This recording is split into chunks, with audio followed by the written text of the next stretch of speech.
testimony. You're looking at an unperfect man who been through trauma and needed healing. Last Friday, I released a book called Healing Beyond the Pain, where I talk about 30 days of how God helped to heal this broken heart of mine. I grew up as a young man, addiction to porn. I grew up in chaotic environments, and the world tried to put its hand on me, and then it touched me. And when the world began to touch me, I began to like what I saw. I began to like what the world had to offer me, and it caused me nights of throwing up, nights of vomiting, women in and out my bed, with addiction to lust and alcohol and drugs, and I found myself going down the spiral of life and didn't have any hope. And I don't know if you've ever been there where you felt something pull you and God is trying to fight for you, but you wanted your sin more than you wanted God.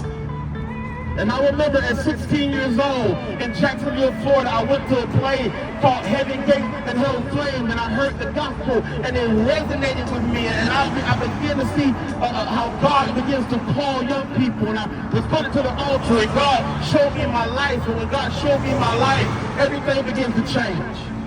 And I want to tell you that no matter what you're going through, all it takes is one exposure, one moment, one encounter with God, and everything in your life will begin to change. I go to college and I begin to get addicted to alcohol and even more sex and more pornography, and it put a grip on me even more. And then at that time, the enemy wanted my life.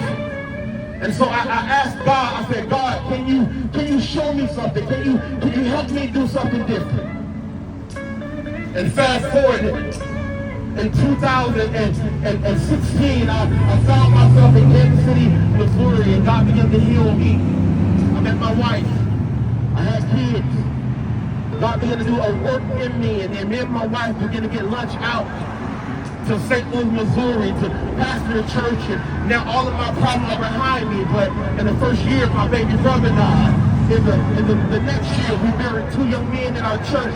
The next year, my wife's grandmother died. The next year, I get COVID and spend 16 days in the ICU. And then the next year, a baby drowned in our church. And I'm asking God, Lord, where are you? Where are you in the midst of my pain? Where are you? And I heard the word of God say this: acknowledge your pain.